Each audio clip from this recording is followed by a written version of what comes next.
This is the LOAF Podcast. Welcome back to the bakery, everyone, where we break bread with the world's finest. Today, we're very lucky to be here with Dr. Joe Dispenza. To the scientific community, he's an adventurous and paradigm-breaking mystic. And to the mysticist community, he's a rigorous scientist who's bringing credibility to their field. But most importantly, to his followers and to the people who follow his ideas, he's somebody who's immensely helping millions of people around the world. Dr. Joe, thank you so much for being here with us today. It's a pleasure to be with you guys. How are you doing today? All good? Very good, very good. What do you guys want to talk about? Well, we got quite a lot of things we want to get into with you. The first thing that we like to ask all of our guests, as you know, with the LOAF Podcast, it's a little icebreaker. You get to know people quite well. Is what is your favorite bread? Just before we get into anything more serious. Wow, sourdough, no doubt. We get that one a lot. That is actually probably 85% of responses, I'd say. Is quite funny. Really? And I have people in my life that really take pride in being experts. So I get to eat good sourdough. Great. We just wanted to also have a second icebreaker here because we were reading up on your work, doing a lot of research and reading your book.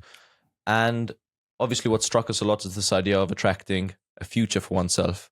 And we were wondering if you could attract for yourself a future to be or look like any celebrity. What would that be? Or would that just be yourself? Me personally, gosh, I'm so happy with who I am. I really don't never think about that. Yeah. So I'm pretty happy with me. So you? Yeah. Okay. That's probably the best answer you could give. And it's proof that something is working. So I just wanted to get in, and for everybody who's currently listening live, a little bit of a story about why I wanted to have you on the podcast so badly. And that's that your work really helped somebody really close to me, my sister. So I'd just like to tell the little story quickly, if that's okay. This all started when she was about 14. She fell pretty ill. She had these really intense pains in her gut, every 6 months or so, for about 5 days or so. And then they would go away and it'd be fine. And eventually, when she was at university a few years later, got particularly bad. They took her to the hospital, did a bunch of tests. She had a couple surgeries to remove stones in her bladder, etc., but nothing was really helping. And eventually they discovered that she had a tumor in her pancreas, which was really scary. And it was around this time, the mum of a really close friend of hers started telling her about your work and gave her your book from 2012, How to Become the Best Version of Yourself.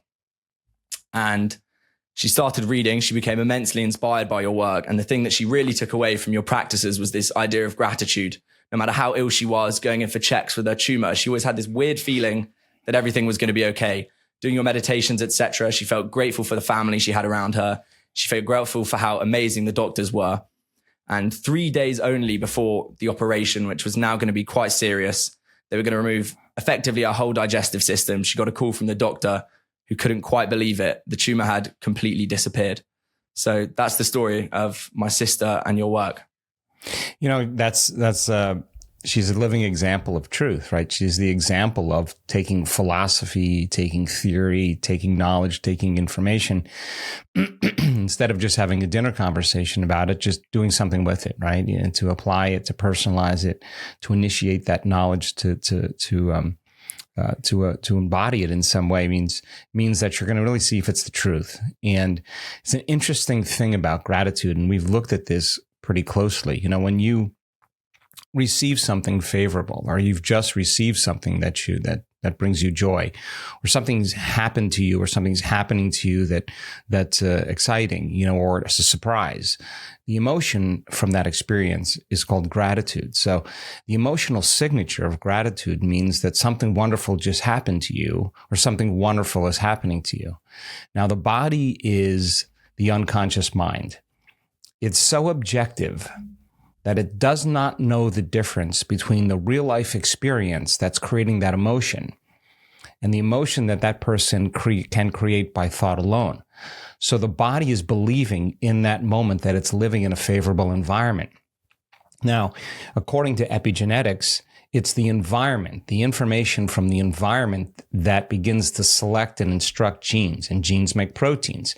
And you don't change the gene, but you change the expression of the gene, right? So when you move from fear or frustration or resentment or impatience or suffering, and you change your emotional state, and you begin to feel that emotion ahead of your healing, the body begins to change genetically because it's beginning to believe then in that new environment that life has changed. And if the environment signals the gene and the end product of an experience in the environment is the emotion, she's actually signaling genes ahead of the environment.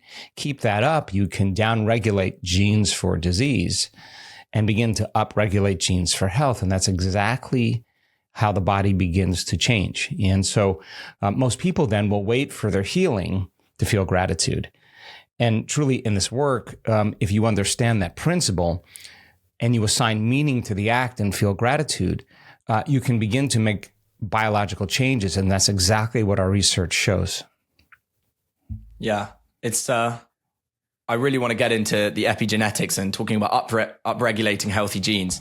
Just before we do, something I want to touch on about it and about your book, Becoming Supernatural, which I read. One of the things I loved, and my sister's story is just one example, is how case studies and inspiring stories of individual people is right at the center of it.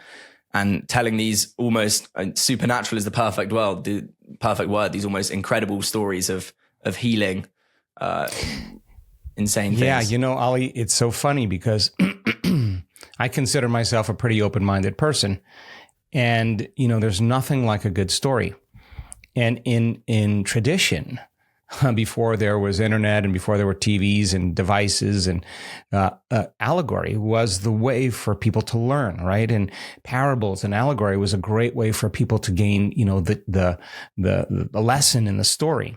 So when a person in our event stands on the stage and they are in front of 2,000 people and they're telling their story about how they were diagnosed with stage 4 cancer or ALS or eczema or myasthenia gravis or trifacial neuralgia or a spinal cord injury. And they change their health condition. And you hear the story and they tell that story. The entire audience is leaning in because they're looking at truth. They're staring truth right in the face. And that is the 4-minute mile. That is somebody who broke through a certain level of consciousness, or better yet, unconsciousness. And by them telling the story of truth, what happened to them, the entire collective, the entire audience is leaning in and they're listening really closely and they're becoming aware of another possibility that they were unaware of, not just reading about it or, theoretically it's possible, but that person has the scans, they have the blood tests, they have no symptoms, they have no signs, and it's unbelievable. And yet once the person tells the story and the collective becomes aware of that new possibility, that's a change in consciousness. And consciousness is awareness, right? So then the collective becomes aware of that possibility. And invariably, someone in the audience with the same health condition or a similar health condition is looking at that person, and the person looks no different than them. They're just an average person. They just look like anybody else. And it's no longer a Hollywood version of anything, a story. This is a real life story. And we only do the best with what we think is available. And if you're unaware of that possibility, you make the same choice.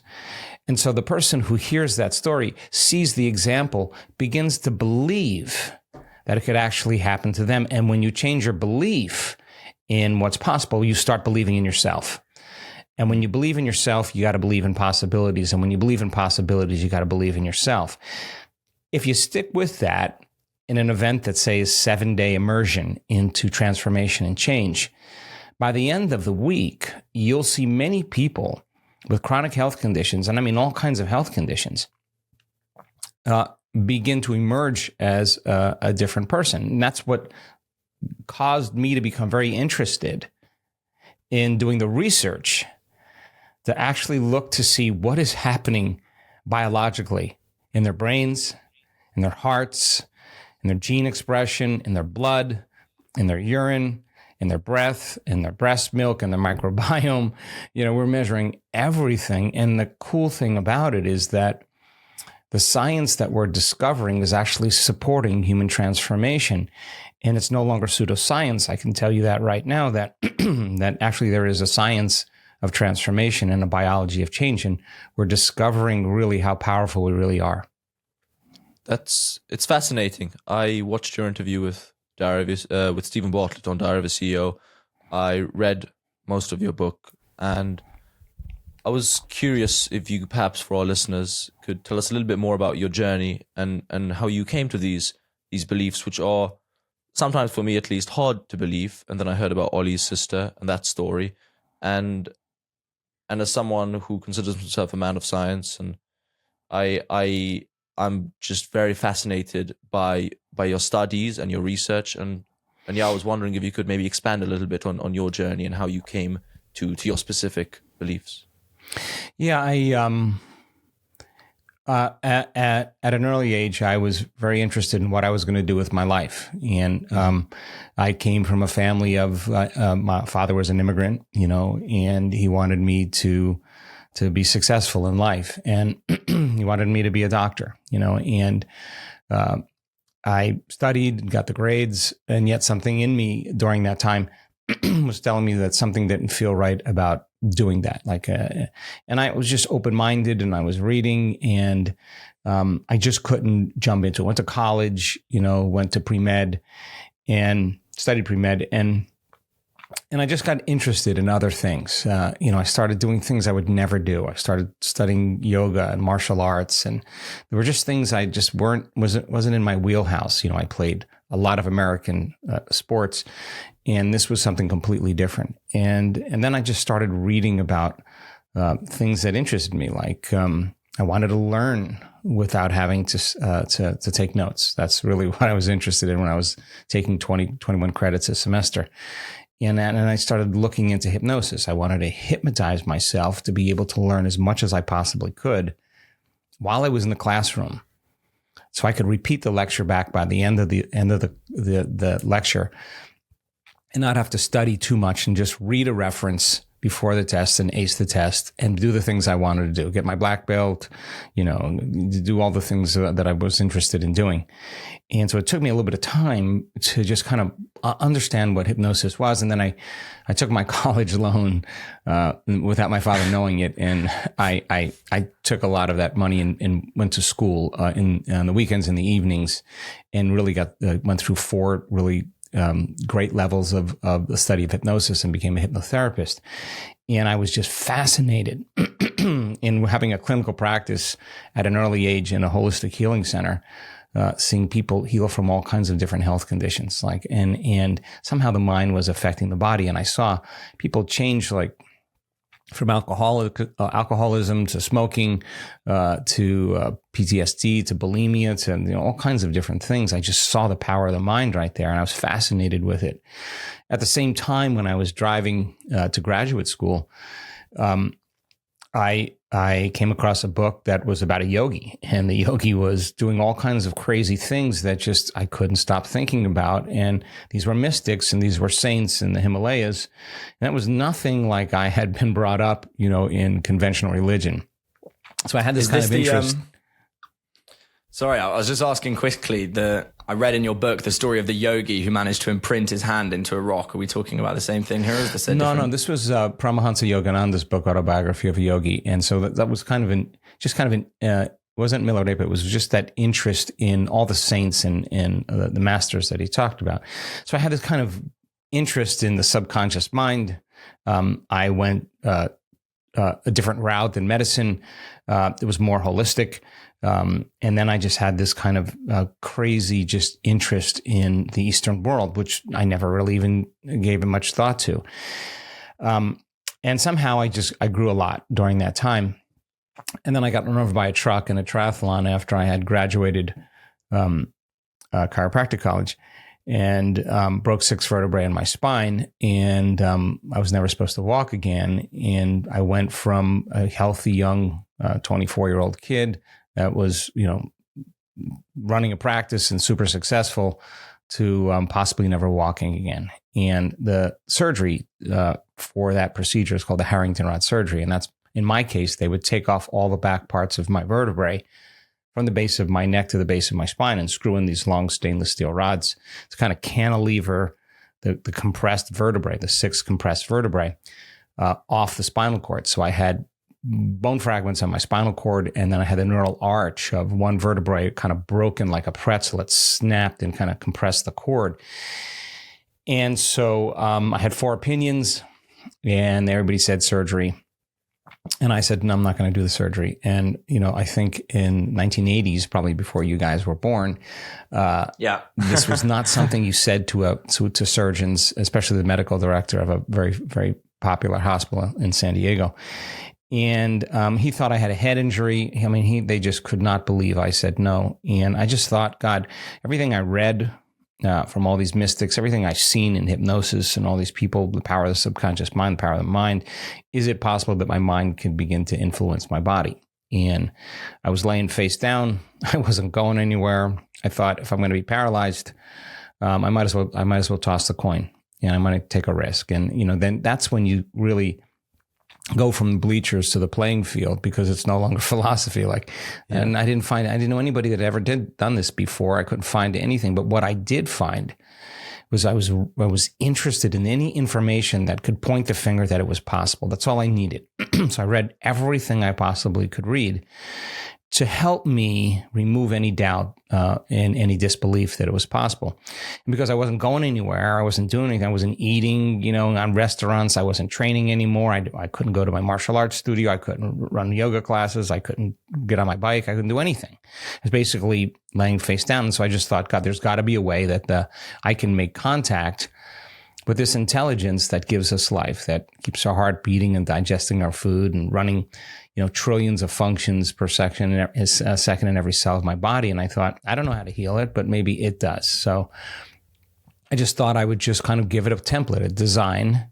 And when I was satisfied with what I wanted, I would surrender that idea, not to that greater mind, and ask if it could do the healing for me. And it was really difficult to get my mind to do what I wanted to do during that time, I think, because when you're in crisis, and was facing, should I sell my practice? I'm never going to walk again. Should I sell my home? And I couldn't get my mind to do what I wanted to do because it was focusing on the worst case scenario all the time. And so it was pretty much a dark night of the soul, but I didn't give up. I spent hours doing it, hours and hours and doing it. If I lost my attention, I'd start from the beginning and I'd start all over again. And then at a certain point, it got easy. And from that point forward, I just started to notice it took me 3 hours to do. I was able to do in 45 minutes. And I knew on some level that what I was doing inside of me in my internal process was starting to produce an outcome outside of me in my body. And the moment I saw that correlation where my pain levels went down and my sensory function started to come back and my motor function started to change, I knew at that moment that somehow that my mind was actually producing an effect on my body. And that's when it changed for me. So, and I just up on my feet in 10 weeks. I was back into my life. They were supposed to put me in a body cast and this whole thing. And I just made a deal with myself. And that deal was, if I ever was able to walk again, I'd spend the rest of my life, studying the mind-body connection and mind over matter. And that's kind of what I've been doing since that point. That's fascinating. And it's an inspiring story. Would you say you were surprised when you realized that you started to get this feeling back, or did you somehow know the whole time? So I guess my question is, do you need to believe that it's possible for it to become possible? Well, I think this is a really important point, because I don't want to just limit this to me. Let's just talk about anybody, because it's really the same thing. We've seen people numerous times stand on the stage that were dealing with all kinds of chronic health conditions, serious health conditions. And they said, God, I really believed in this stuff. I really believe the power of the mind. I really believe the mind could heal the body. I saw the testimonials. I saw people heal. I just never believed it could work for me. And that's really a chilling moment, because that's the moment you really have to show up. And that means if you don't believe in it, you really won't do the work, right? You'll say you may believe in it, but you may not really fully believe in it. And so, so when you weigh what you know against what you don't know, you got to somehow bridge those two. And it's really common for us to doubt when we don't see any type of change. We do the work and all of a sudden there's no change, and then we say it's not possible. Well, we're just not that good. Like, it's not going to go away in, one meditation or one process. It takes overcoming that disbelief. And many people in this work that heal from chronic health conditions, I'll ask them, why did you do your meditations 3 times in one day? And this is because their chemo wasn't working, their radiation wasn't working, the 3 surgeries didn't work, the drug trial didn't work, the gluten-free diet didn't work, the vegan diet didn't work. Nothing was working. And nothing changes in our life till we change. And so they were doing their meditations 3 times a day because they started disbelieving again. And they did the work to change that belief again. And they wouldn't get up from that meditation, from their inner work, until they believed again. And if you keep doing that over and over again, you start changing your biology. And that's exactly what it takes to change. So the dark night of the soul then is when you theoretically or, intellectually say, oh yeah, that's possible. Yeah. But then it becomes a different game when you say, is it possible for me? And for me, it made sense to me that it was possible. I couldn't find any evidence that anybody that ever did it. I looked everywhere. What is the science behind if it is possible? I couldn't find any science that could support it. So I had to take a leap and just remember everything that I learned. And now this was really my own personal initiation. I seen it work I read all the stories of the masters and the yogis. I saw so many changes in people's personal health right in front of my eyes. In the work in hypnosis. And so I thought that there was a possibility that it could happen, but the first 6 weeks of that process, for the most part, was hell. It was the dark night of the soul because I can imagine. I couldn't get my mind to do what I wanted it to do, and that bothered me more than anything else. I kept focusing on what I didn't want to happen instead of what I did want to happen. And it took me an enormous amount of awareness, an enormous amount of energy to not default back to that disbelief. And it's the overcoming of that disbelief and that doubt that opens the door for something to occur. Right. I think we're lucky, both of us, in that sense, that I have obviously the personal story with my sister, which before I would have heard it from her, I growing up, as I say, when I was younger, I was into philosophy, as I said just before the call. And so I'm a very skeptical young guy. And thankfully now I have that personal story, to help me get over that barrier. But I think some of the resistance to your views is often from the traditional scientific community when there's so much in pharmacology with, for example, the case of cancer, chemotherapy, you have all these treatments and that sort of thing. And in that way, there's quite a lot of resistance to it. What would you say to those people who say, are you trying to deny traditional medicine? What would you say to them? Do you think there's a place for both? Oh, absolutely. I think medicine is great. I have no opinion of whether it's good or bad. It has helped a lot of people. And it works really, really well, Ali, when you're dealing with acute conditions. You break your arm, you have your appendix rupture, you need a blood transfusion because you have a car accident. When you're looking at acute conditions, medicine is just elite when it comes to that. We've really done a great job with that. But when you're looking at chronic health conditions, whether it's type 2 diabetes, whether it's high blood pressure, whether it's early stages of immune-mediated conditions, chronic health conditions require a lifestyle change, a behavioral change to make different choices. And the hardest part really about change is making a new choice and not making the same choice that you did the day before. And so then if you're truly going to understand that you have a hand in your own personal healing and change, then the process of you making those changes so that whatever type of treatment you're doing will work better for you. Now, there's a whole variation. Some people choose conventional medicine. Some people choose alternative healthcare. But in the end, the person is working on making the change. And that means then that they're doing the work to change. They do their meditations to change the way they think, to change the way they act, and to change the way they feel. And how you think, how you act, and how you feel is your personality. And so then that personality that's thinking the same way, feeling the same way, and acting the same way has pretty much a certain life that is equal to that personality. Get a person to stop thinking that way, stop acting that way, stop feeling that way. Give them the science of possibility and change. Combine the neuroscience with neuroendocrinology, with psychoneuroimmunology, with epigenetics, with electromagnetism, with quantum physics. Build a model of understanding and tell them that they're not doomed by their genes, hardwired to be a certain way for the rest of their life. Have them understand what they're doing. Have them understand why they're doing it. If the what and the why gets really clear, the how gets easier. And they can assign meaning to the act. Assign meaning means they're going to put their intention behind it.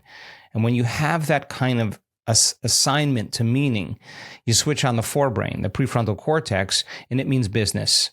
And when the prefrontal cortex switches on, it silences the entire circuitry in the brain that says, this is what you're doing and you want an outcome. And so then the outcome gets greater when you understand what you're doing and why you're doing it. So the person who's then understanding, if I start thinking differently, if I can fire and wire new circuits in my brain, if I can install hardware in there, and if I can keep doing this and I can keep remember to think this way, if I keep installing the circuitry, that'll become the new voice in my head, the new belief. If I start thinking about how I'm going to behave in my life and I rehearse in my mind how I'm going to be in certain circumstances, the research shows you could actually do the same thing. You could prime the brain for that behavior.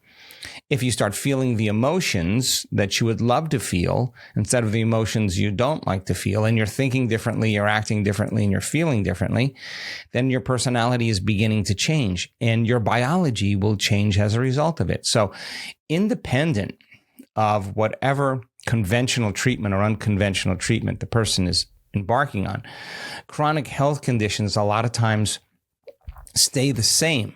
And the effort to create chemical balance in the body never really changes the chronic health condition. It just mediates it so that the person can function in their life, but the condition still exists. So if the person is ready then to go to that next level and begin to change their lifestyle, change themselves, when they begin to change, their life begins to change. So we have data that suggests when people do that, they respond better to any treatment that they decide to do, and that's the beauty behind it.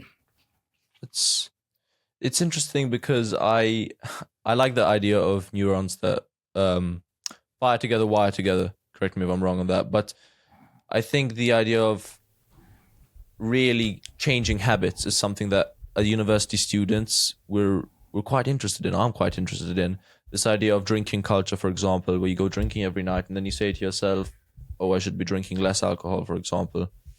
And I was wondering if you could give advice to university students to change their habits.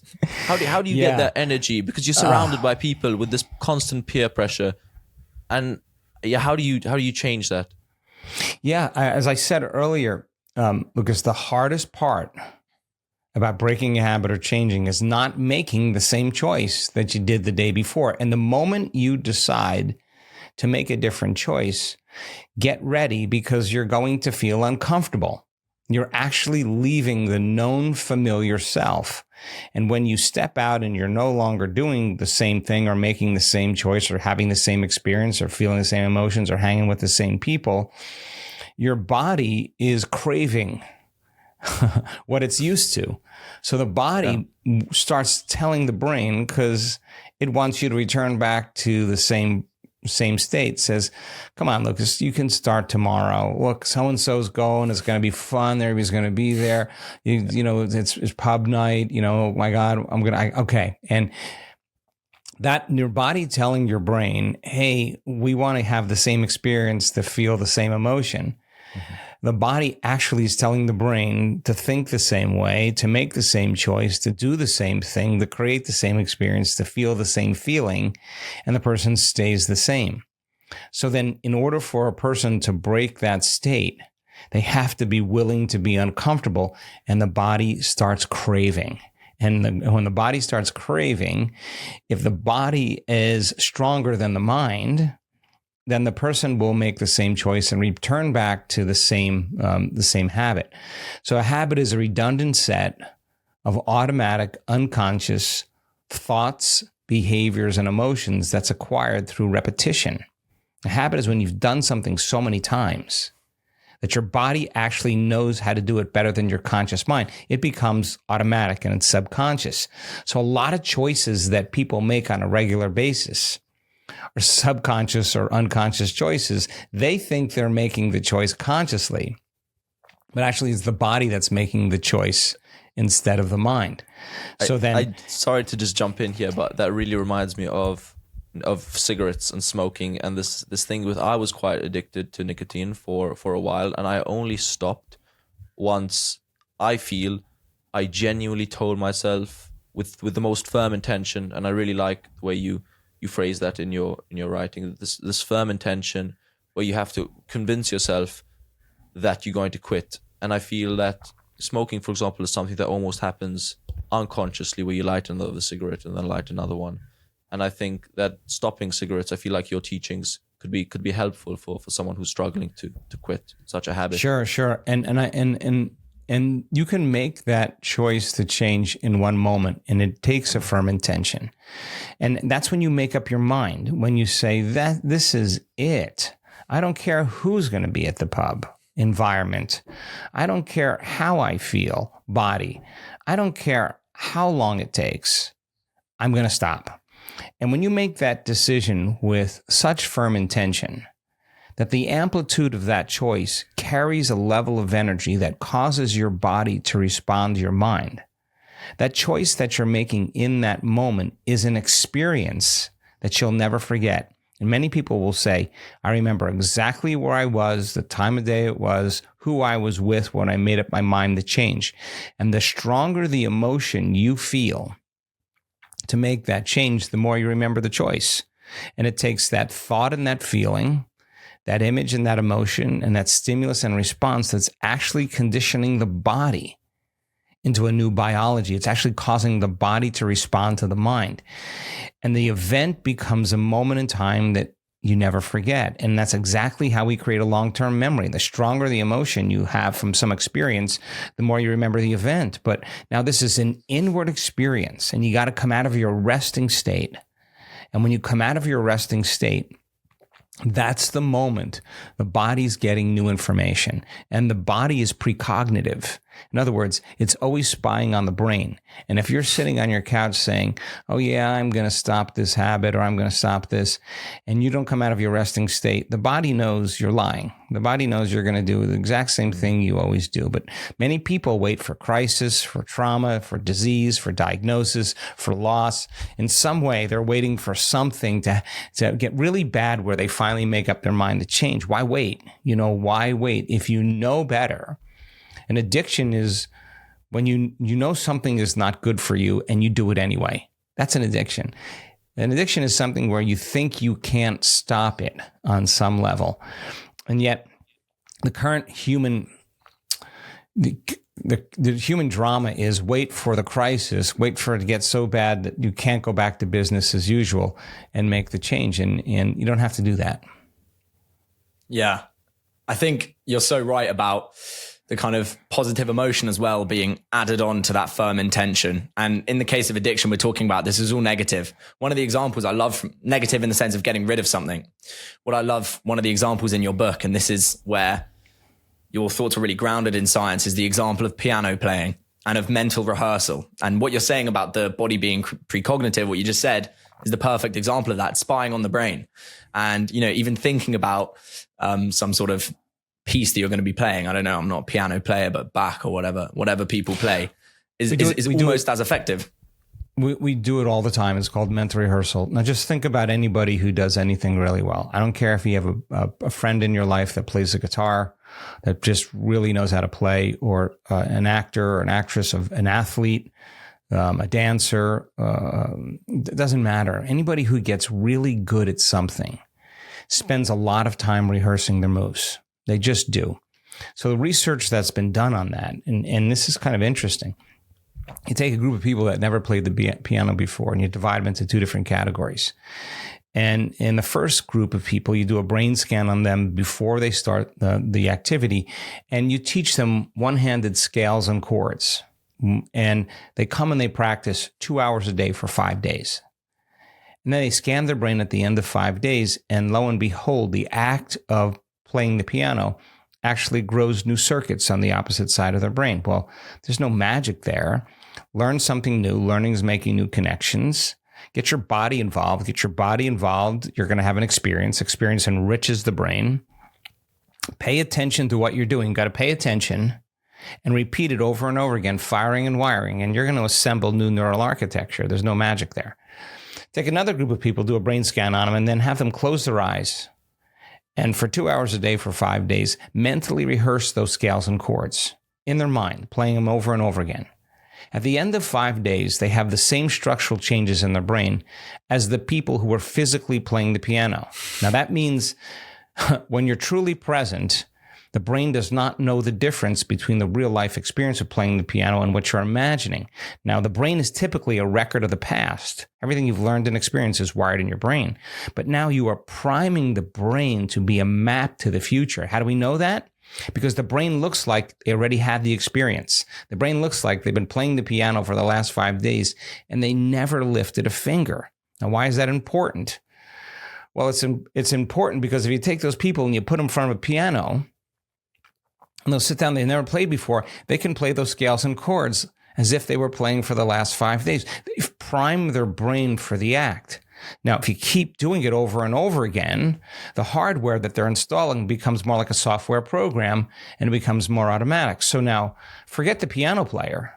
Let's just talk about the person who has difficulty in their life with an ex-relationship or with a coworker or with a parent, and they keep reacting and responding and behaving in the same way. Okay, if I wanted to change whatever it was, it would make sense then if I close my eyes and say, what am I going to do in this situation?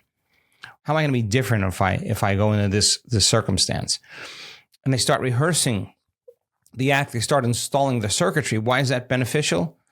Because they actually have hardware in place to use. And then what they have to do is get their behaviors now to match their intentions. If they don't rehearse, they have no hardware in place and they'll default back to the old person. Okay, so mental rehearsal changes the brain. What about the body? Take a group of men. The research was done at Cleveland Clinic. Have them come for an hour a day for 2 weeks. Test their muscles, bicep strength, before they learn this activity. Close their eyes. And for an hour a day for 2 weeks, they mentally rehearse curling a dumbbell. And they add the emotional component of harder, stronger, more intense. 2 weeks later, there's a 13.5 increase in muscle strength. They never lifted a weight. Now, the body is responding to the mind by thought alone. Now, why is that important?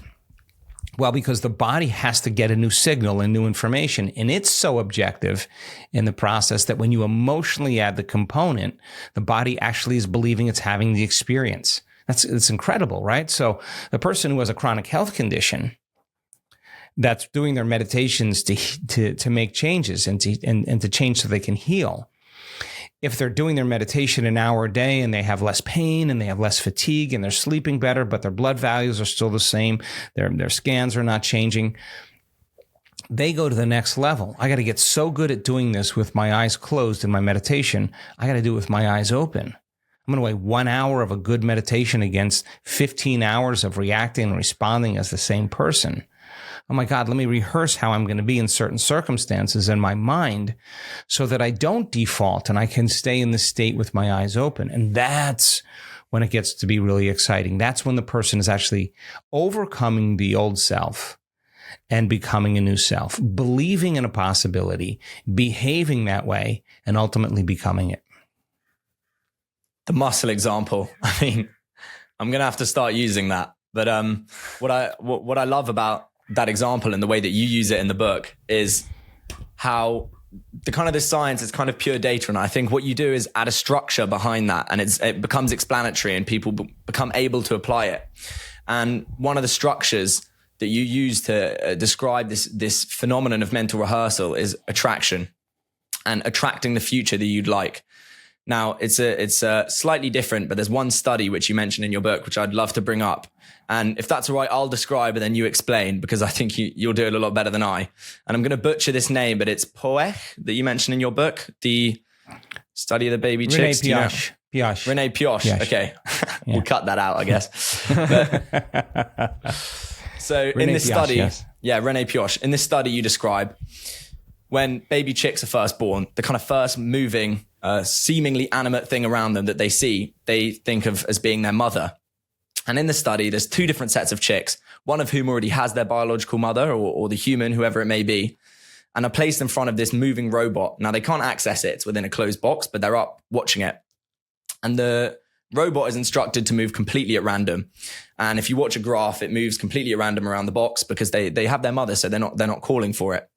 In the next part of the study, the next set of chicks, this is their first interaction with an animate thing in the world, and they take it to be their mother. And what I find still, despite believing it, still completely insane, is that this robot, which is programmed, ends up in their half of the box. Now, if you don't mind, I'd like you to explain it, because like I say, you'll do a better job than I would. Okay, so one of the things about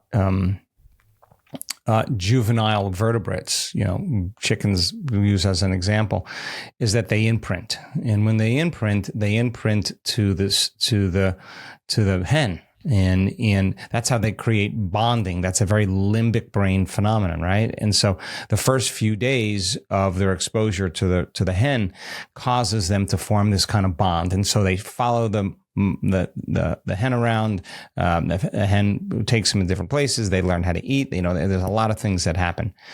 So what they decided to do was to create a robot, dress it up like a hen, and this robot is programmed like a random event generator to turn 50% of the time to the left and 50% of the time to the right. Now, it's random, so it's not going to be right, left, right, left, right, left. That wouldn't be random. It would be right, right, right, left, left, left, left, left, right, left, right, right, right, right. But if you keep tossing a coin, it always comes out to 50%. The more you do it, the more it's 50%. So what they do is they take the random event generator and they set it in an arena, and without any connection to the baby chicks, just as an example, they put the random event generator in this arena without any baby chicks, without any exposure to them, just to see how it would work. And as you would expect, it turns left 50% of the time, right 50% of the time. And if you were to measure it, you'd see it kind of cover the whole entire space. Okay, hatch the baby chicks, put the random event generator in the presence of the baby chicks, take the baby chicks, put it outside the arena, on one side of the arena, turn the random event generator on. Instead of the random event generator covering the whole arena, the actions, the movements of the random event generator, 100% of the time is on the side of the arena where the baby chicks are actually in the cage.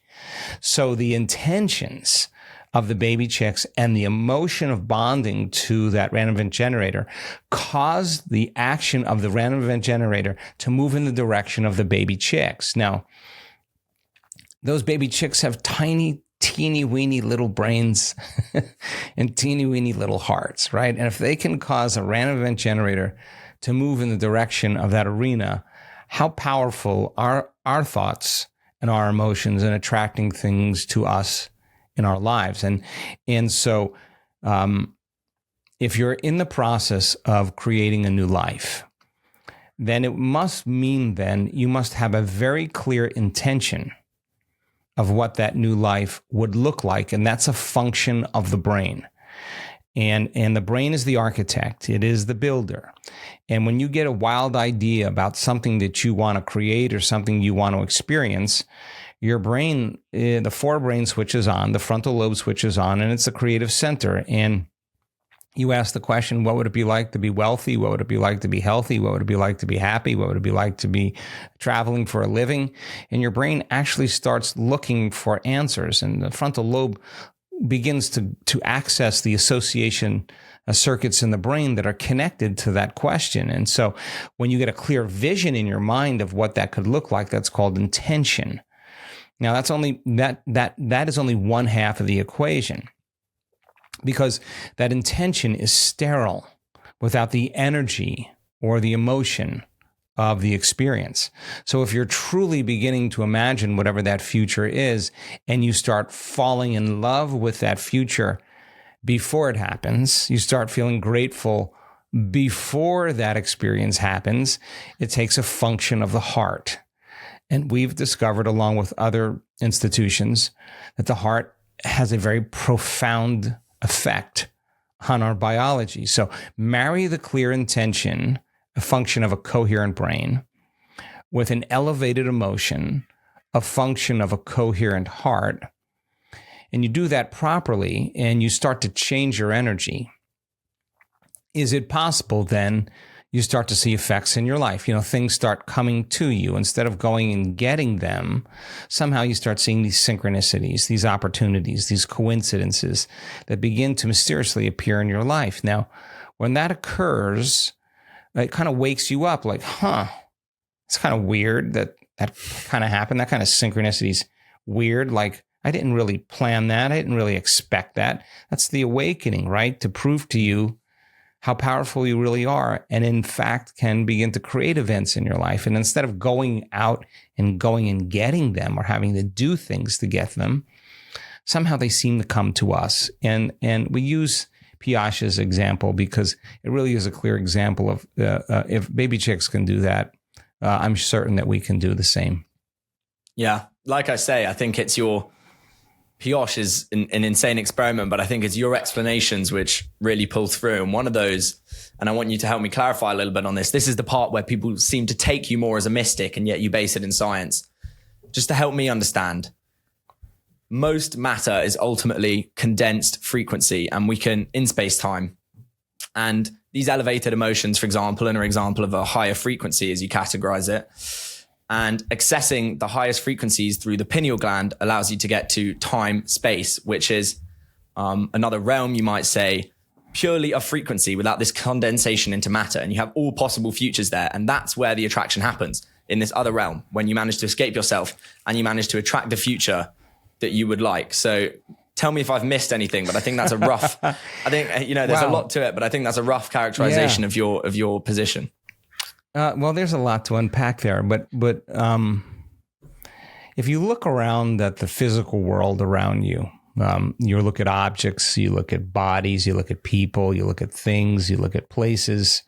In this three-dimensional reality, everything has form and structure. It's material, right? And we experience this three-dimensional reality with our senses, okay? So pick any object that your senses are perceiving seems separate from you. So our senses fool us into the illusion of separation in the three-dimensional reality, and everything is height and width and depth. And if you don't see it, it doesn't exist, right? So, okay, let's take anything that's physical and material, and what are the basic building blocks of that physical form or that physical structure? They're called atoms. Turns out atoms are 99.999% nothing. They're frequency, they're information, and they're 0.00001% form and structure. And so we're perceiving a very small percentage of reality, if you think about it, and don't exclude yourself from that equation. The probability that we're seeing the truth of reality is next to zero. So our senses fool us into the illusion of separation. And because everything appears separate in three-dimensional reality, the way we get what we want is we have to do something. You want to get a degree, you got to go to school, you got to study, you got to learn, it takes time. You want to become wealthy, you want to become healthy, you got to change your diet, you got all these things. And so in the plane of demonstration, the plane of doing three-dimensional reality, we notice that we want something because we're separate from it. You want the new car, you want the vacation, you want the new relationship. It's because you don't have it. And so the brain goes, I don't have this and I want to have it. So the brain starts dreaming of having it. And then you start figuring out ways to go and get it. I'm going to work really hard. I'm going to get a second job. I'm going to save money. I'm going to cheat a little bit, steal a little bit, do whatever I have to do to finally arrive at that dream. So the whole entire time until that dream actually appears, we're experiencing the separation of not having it. So when the experience finally comes, the emotion from that experience takes away the lack or separation from not having it. And that's kind of the game in three-dimensional reality. You get really good at it. You can study, you can learn from your mistakes. You can get a lot of good training. You can make your way, and you can become successful at gathering things or having experiences in three-dimensional reality. Okay, that's one way. Okay, Einstein said the field, the quantum field, that energetic field, is the sole governing agency of the particle. He says the field controls the particle. He didn't say the particle controls the particle. He says the information in the field is actually controlling the particle. Okay, so what if you could create from the field instead of from from matter? Okay, how would you do that? Okay, well then, all of our attention is immersed in three-dimensional reality. If you think about it, all your attention is on your body. It's on people in your life, objects, your cell phone, your computer, your bicycle, your scooter, where you live, where you work, where you go to school, the classes you go to, where you sleep, the pubs you like to go to, the friends you have. That creates our identity in three-dimensional reality. Okay, so what we discovered is that when you get really stressed and you get really out of balance, the arousal of the stress hormone causes you to put more attention on your body. That's what survival does. If you're being chased by T-Rex, you better be thinking about your body. The arousal of the stress hormones in survival causes our senses to get heightened, and we start putting more of our attention on our environment, all those objects, all those people, all those places. The arousal of stress hormones causes us to be obsessive about time. If you're being chased by T-Rex and you're at one point and you want to get to another point, you're thinking about how much time you have to get there. So the body, the environment, and time. So then that quantum field, that is that invisible field of energy that exists beyond this space and beyond this time that you can't perceive with your senses, is real. And in fact, it is governing everything physical and material. And the most stable form of energy, the slowest frequency that we perceive with our senses, is matter. Okay, well, there are other frequencies that go all the way right up to that 0 point field, that singularity, that source, that oneness, that wholeness, where there's no separation. That's where everything physical and material comes from. So is it possible that the human being with our consciousness can connect to that field and energy? And we discovered that when people move out of stress and survival and they begin to take all of their attention off their body, of all the people in their life, all the objects and things, all the places they need to go and where they're sitting, and not thinking about what's going to happen in the next moment or what happened in the past moment, they can settle into the present moment. And we teach them this, that if they can become nobody, no one, no thing, nowhere, and no time, and take their attention off of everything physical, everything material, everything known in their life, and go from a narrow focus on focusing on everything physical and material to broadening your focus and putting your attention on energy and frequency. The act of doing that begins to change the brain in a very, very holistic way. The brain starts to become less modulated, less compartmentalized, and starts functioning in a more synchronized and holistic state. And the act of doing that actually changes the person's brain waves to get beyond their thinking analytical mind. Now, that is the door between the conscious mind and the subconscious mind, is the analytical mind. So by changing your brain waves, you start dropping down in frequency, and the brain starts getting more creative, and the voice in your head stops talking to you. And when that occurs, then now you're getting into the operating system where true change can take place. So then in the quantum field, everything's connected. Everything's energy, everything's frequency, everything's vibration, everything's consciousness, everything's information. There's nothing physical, there's nothing material, there's nothing you can perceive with your senses. In fact, it's nothing. It's actually nothing. So take away every object, every person, every body, everything, every place. Take away the earth, take away the moon, take away the planets, take away the sun, take away the light from the sun, the light from the stars, galaxies. You're left with a vacuum, that void. That vacuum in that void is rich in frequency. It's rich in energy.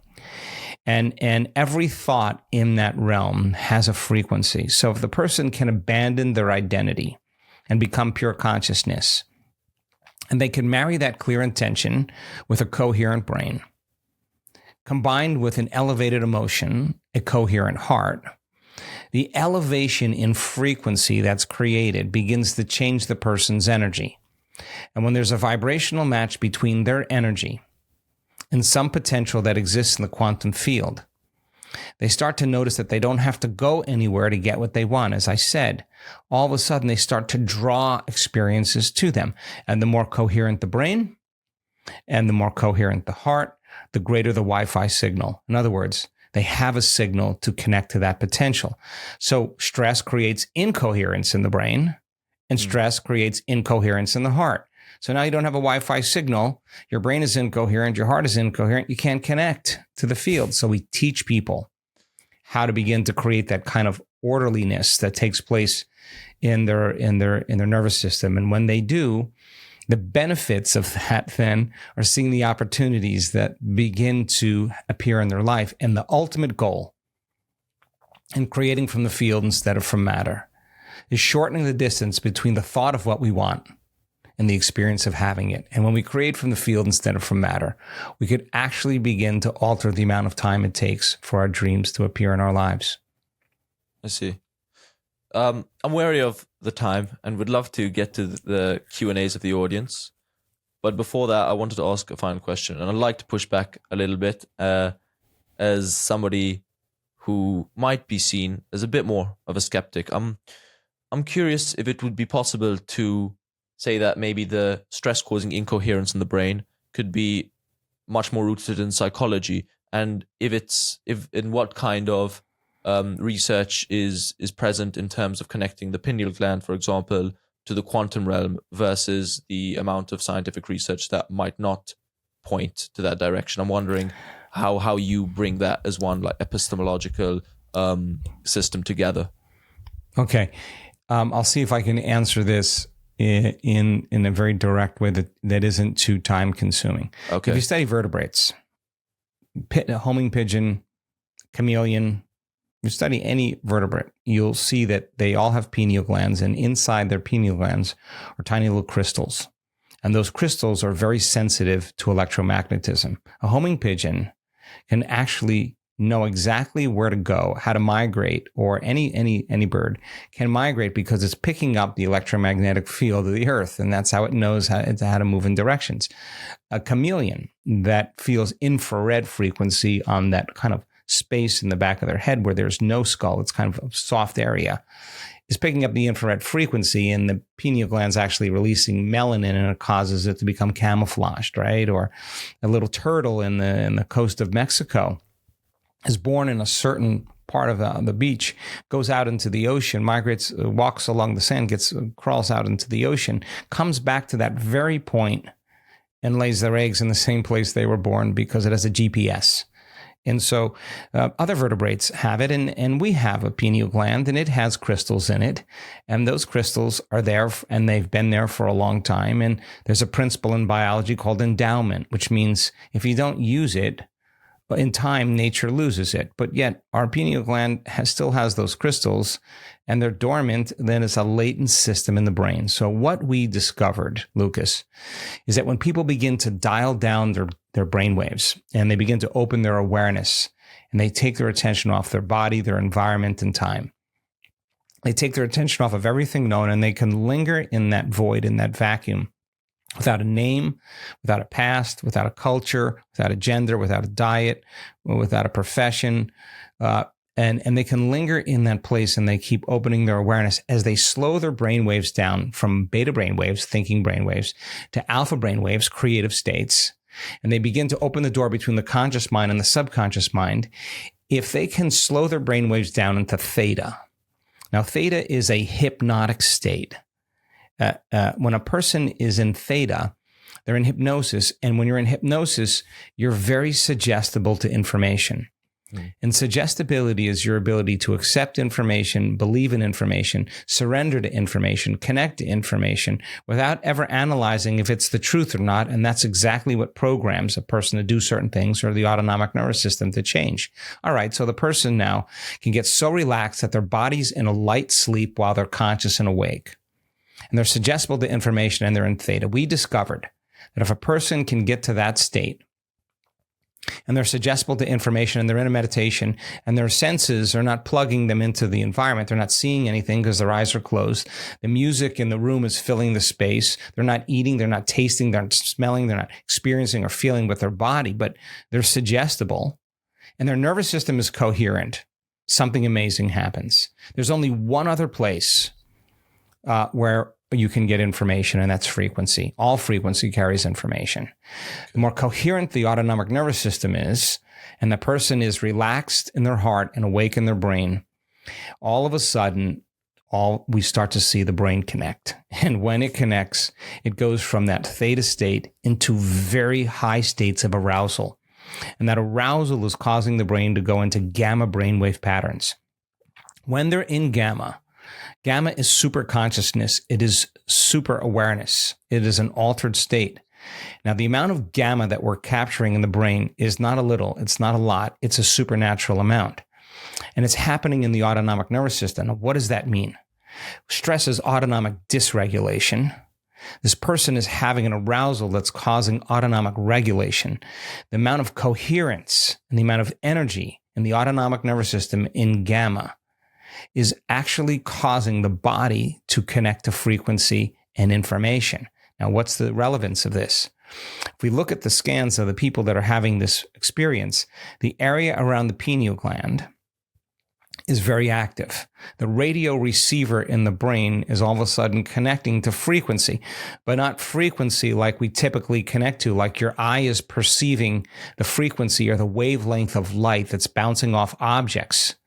And that's the only spectrum that we see. Look at the electromagnetic spectrum. It's a big spectrum, and we're getting this little sliver of red, orange, yellow, blue, green, indigo, violet. That's the extent of the frequency that we're perceiving. And yet there's infinite frequencies beyond that. So now the quantum is a frequency that's faster than light, equals mc squared. Anything that's material that's traveling at the speed of light turns into energy. It disappears. Connect to energy that's faster than the speed of light. That frequency is carrying information. The pineal gland connects to that frequency. That frequency begins to inform matter with information. And the person all of a sudden activates that pineal gland, and the pineal gland is a transducer. And what transducers do is it takes frequency or signals in the one form and turns it into another, just like a TV antenna, picking up a frequency and turning it into pictures and images. And so that third eye in the brain begins to release derivatives, a suite of metabolites that are upgrades of melatonin that fit in the same receptor sites, but all of a sudden cause a very profound, unknown mystical experience. And since experience enriches the brain, and it does, and experience produces an emotion, that arousal is not fear. The arousal is not pain. The arousal is not anger or aggression that's usually created from the stress hormones. The arousal is ecstasy. The arousal is bliss. The arousal is love. And in fact, it's difficult to give a word to describe whatever that is, but most people say it's like I forgot and now I remember that I was always connected. And when the person comes back to their senses, since experience enriches circuitry, their spectrum of what they can perceive in reality is broadened because their inner experience changes their experience of the outside world. Before I ask my final question, anyone who has questions from Dr. Joe's youth community can pop those into the chat, and we'll choose maybe one or two. Unfortunately, we don't have a lot of time. Choose one or two, and Dr. Joe can quickly reply to those. But just on that last note, Dr. Joe, if I were to have a desire and match that frequency, but that desire would be incoherent in at least the physics sense, so it produces something which is contrasting. So two frequencies which, if both happen to be true, would create an incoherent reality. How would we solve this issue? Because I'd be technically getting into the same frequency, but somehow there'd have to be a limit. This is a long conversation, and it's a little bit more complex, but I will tell you this. Okay.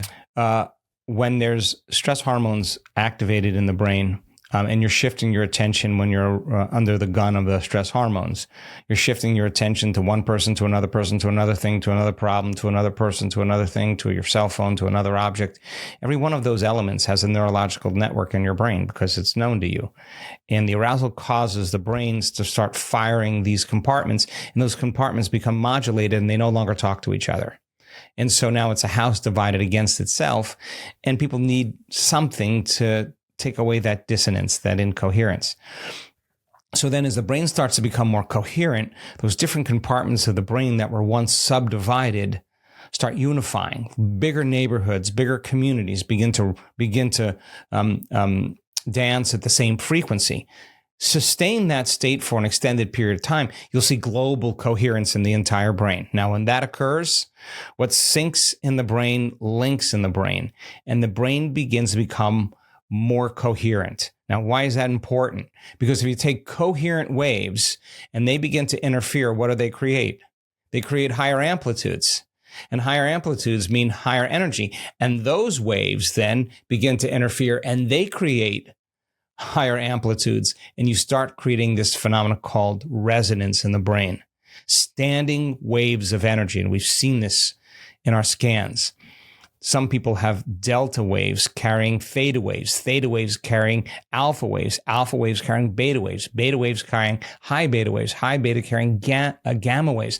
The entire brain is functioning in a state of harmonics. And now, instead of 4%, 5%, 6% of the brain firing when you're thinking, and you have over 20% of the brain really beginning to form a very holistic connections, micro clusters of neurons that are firing separately, compartmentalized, start forming macro cluster of connections, and that begins to exchange information on a greater level in the brain. The person who's having that experience is feeling more whole than they've felt in a very long time. So the sustaining of coherence over a period of time begins to cause the brain to build energy, just like in the heart. Sustaining coherence in the heart causes the person to have higher amplitudes of energy in their heart. What does that mean? That's not a little love that they're feeling. That's a lot of love that they're feeling. Measure their blood, and the chemistry that goes along with that is elevated levels of oxytocin. What is that? The person is actually feeling love. And oxytocin begins to signal a host of chemicals that causes blood to move into the heart. That's energy. And the person starts to open their heart and they feel more in love with life. So the person moves out of survival into these elevated states. Now, there's so many rabbit holes I can go down with this, but what I can tell you more than anything else is that it takes practice. And it takes practice, and it's just like hitting a golf ball or a tennis ball or dancing the salsa. Once you understand the formula and you practice the formula, you start to notice those changes. And it's like trying to tell someone what a mango tastes like. You just got to eat it. And so the philosophy then, void of any experience, is just a dinner conversation. Having the experience then changes the understanding of that philosophy. Yeah, it's there's just so much to unpack, and unfortunately, we don't have the time to unpack it all. I mean, one of the things that occurs to me, and unfortunately, if that's okay, we'll move on from it. But maybe it's just something for listeners to think about: is incoherence between different people who desire. Let's say I'm on one frequency. That, for example, I want to be the Oxford champion of debating, and I manage to tune into that frequency. And Lucas wants to be the Oxford champion of debating, and he manages to tune into that frequency. How do we resolve that universe-wise? No. Listen. It's not just tuning into that frequency. I don't want you sitting on your couch waiting for your wealth to come. That's not how it works. Yeah. I mean, there's an element in three-dimensional reality where you actually have to keep one foot in the real world and one foot in the quantum world. In other words, if you want to be the debate champion, you got to debate. And you got to use your mind, and you got to use that, you got to study, and you got to do all those things. That's part of it. That's the skill. That's the practicum. You still have to do it. And yet a person who can tune into energy and information may have different ways to see things that are different than another person. But they're not going to create being the Oxford champion without actually doing anything. Yeah. That's a panacea. That's impractical. And that's not what this is about. I still do a lot of things. I still take care of my body. I still work out. I still eat well. I still have companies I have to manage and people I have to interact with. Challenges all the time. But if I want a possibility to change in my life or another opportunity, then yeah, I'm going to use that principle. I'm going to use those principles. I agree. So you got to keep a foot in both worlds, because I don't want it to be spirituality in that sense. I want it to be practical, right? I'm a pragmatist, and the practical application means you own it, right? When you realize your dream and you're still doing things, if you're still stepping towards your dream, you still got to go to college, you still got to study, you still got to do those things, but your vision would be something in your future. You still have to do things to arrive at that vision. If you're not, then you don't believe it's a reality. Mm-hmm. It's actually super interesting that you've moved on to that, because that was pretty much the question that I was going to pick from the beginning Q&A, and that's from Amy. So Amy, thank you for tuning into the podcast, and thank you for your question.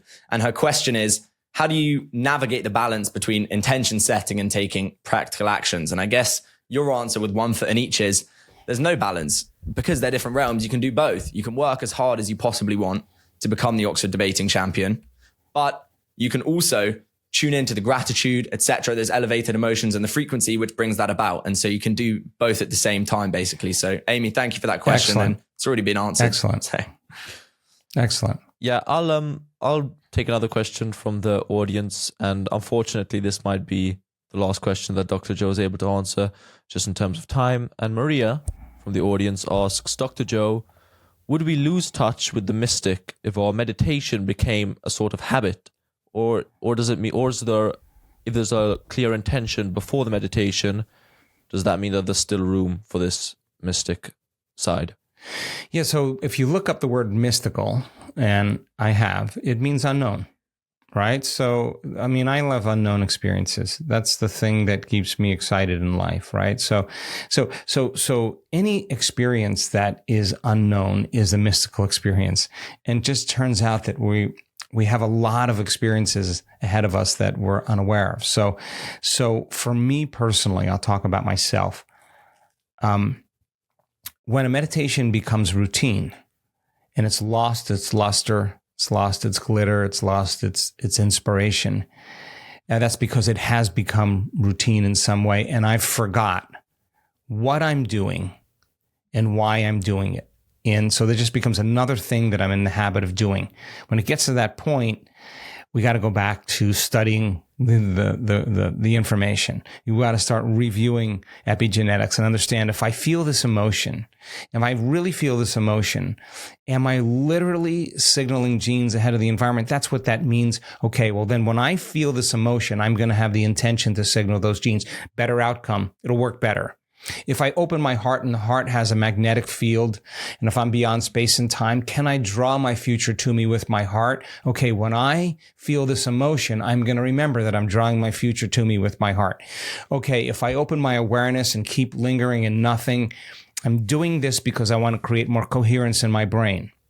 Yes, I want to begin to get beyond my analytical mind and slow my brain waves down, and that's why I'm doing it. When we assign meaning to the act and we review the information and the knowledge, we enjoy doing it. But when we forget, and it's so much easier to forget this information than to remember it, it's just not part of the program of three-dimensional reality. So when it loses its luster, it's because we forgot what we're doing and why we're doing it, and go back, either change it up, go back and study. For me, I love getting in my think box before I ever sit down and do a meditation. And that is, what am I not going to think about? Who am I not going to think about? What memories am I stay away from? What things do I know that I have to do today? Excuse me, the list goes on forever. I'm just going to stay away from all of that. What emotions am I not going to feel? Let me just get really clear on what I'm not going to do. Let me just get that really clear. because I don't want to default. Okay, so what am I doing here? Why am I doing this meditation? I'm going to review why am I doing this? I want to get my think box all worked out. What's my intention? How am I going to feel? Okay, let me just practice. Let me just get in that state. Okay, and I get in my think box, but because when I get in my play box, there's no thinking. If I'm thinking when I'm in my play box, I'm not prepared, right? And if I'm not doing it with any intention, I don't have direction, right? The intention is the direction. The emotion is the energy that drives you to that future. So it's a constant revision. It's a constant revision. Getting the think box, working it out, getting the play box, and then experimenting with it playfully. And playfully saying, okay, Lucas or Ali, I'm going to really just take 20 minutes a day. I'm going to change my energy. I'm going to have an intention. I'm going to feel the emotion. I'm going to remember what this emotion feels like. I'm going to remember my intention. I'm going to feel differently the whole entire day. If this is the truth, I'm going to experiment with it. Let me just see if anything changes. Let me just see if something changes in my life. Whoa, when it changes, you're like, oh, okay, I'm going to do it again. I'm going to do it again this time and see what happens. It happened. I can relate to that. This is weird. Yeah. I'm creating now. I'm somehow creating in my life. I'm going to do it again. It's not like you're something that you have to do. It's something that you enjoy doing because you don't want the magic. You don't want the mystery to end. And so the unknown is mystical because if it's occult, it's hidden, it's not known to us. And so how many of those experiences exist? Infinite. And so those experiences exist beyond our senses. The side effect of what happens in our life as a result of being a creator proves to us then that somehow we have an effect on our destiny. And so then the understanding of that and the realization of that causes the person to want to always be creating in their life. And so 1 foot in the real world, 1 foot in the quantum world, still step towards your future, but add a little magic to it by seeing if you can influence outcomes in a greater way. Thank you, Dr. Joe. I will say You're welcome. For all of those listening right now in the live community, stay tuned. Please do follow us on Instagram at the LOAF Pod and subscribe to our YouTube channel. This episode will be out very soon, I think in December, on all platforms. If you would like to learn more about Dr. Joe and his beliefs, you should definitely pick up Becoming Supernatural because obviously this is a very, very deep topic. And obviously while Ollie and I like to push back on your metaphysical commitments, and I hope you enjoyed that we managed to get a little bit of a debate going. And we obviously like to consistently question things. I think the best way to do it is to keep questioning, keep listening, keep reading. Dr. Joe, do you have any final comments for our audience today? No, the only comment is try it out. Don't believe me. Don't. I'm not. In fact, a lot of the things I'm saying, I'm not saying. The data is actually saying it. Our data shows that it's possible. So try it out for yourself. Experiment with it. Have fun with it, and see if you can produce outcomes. And if you have doubt, learn the information to remove the doubt. That's so that you can apply better. Brilliant. Dr. Joe Dispenza, thank you so much for joining us today. This has been the LOAF Podcast, signing off.